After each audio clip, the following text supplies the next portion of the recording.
My name is Cindy Links, and I'm Vice President of Direct at Brooks Brothers, which means I run both the dotcom and the contact center. Brooks Brothers has, I would say, the richest history of anyone in the U.S. We were founded in 1818. We are the oldest men's clothier in the United States. We have a huge global presence. We do have a store in London and Paris, all throughout EMEA and also Asia Pacific, which includes just over 70 stores. So brooksbrothers.com launched in 1998, and since then I think a lot of things have changed. I would say when I first started in the dot-com space, a lot of people talked about, how do you take the retail presence and bring it online?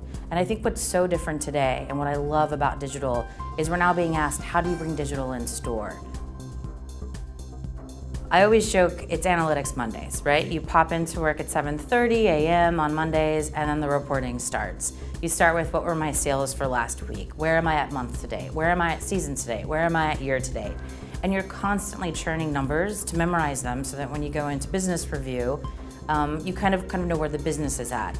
And then we'd roll into, where are back order status? What's return status? What are our top selling products? What's selling in fashion? And I found that repetitiveness, while it's great in the discipline of it, it wasn't changing the way we were looking at data from a forward standpoint. So dynamic action, when I first saw it, I said, this is the first time somebody took an analyst's brain, so I like to call it my brain, half of it at least, and then put it in a blueprint and did something with it.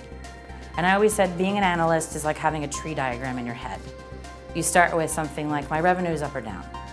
But then you ask yourself why.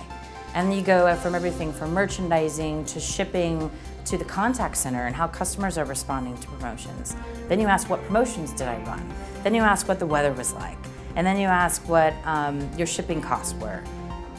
All of those things are very challenging to piece together. And what I love about dynamic action is it's a red, green light type of tool. It says, don't worry, we've already thought through the tree diagram for you. You don't have to go to 20 different reporting tools to get the information out. You can simply look at one screen, identify why you're up or down, and then focus a little bit of attention there so you're not spending 8 hours on your Monday trying to figure out the why behind something. Dynamic action is extremely different from that. They're taking data, putting it into a mind map and saying, here's the combinations of things that impact your business, and here's the things you have to go fix.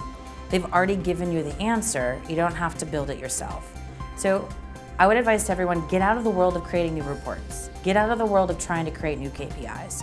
There is software out there and people and industry experts that already understand it. And if we all just start working a bit together, sharing KPIs, and as our businesses continue to evolve, as we continue to look at inventory nationwide, globally, as we continue to look at click and collect, pick up in store, ship from store, all the ways that you can talk about it, we're not going to be successful in those areas unless we have software that's giving us answers back. So I would say, if you haven't seen it, it's a beautiful tool, it's a great software, and we have a lot of folks within Brooks Brothers that are using it today.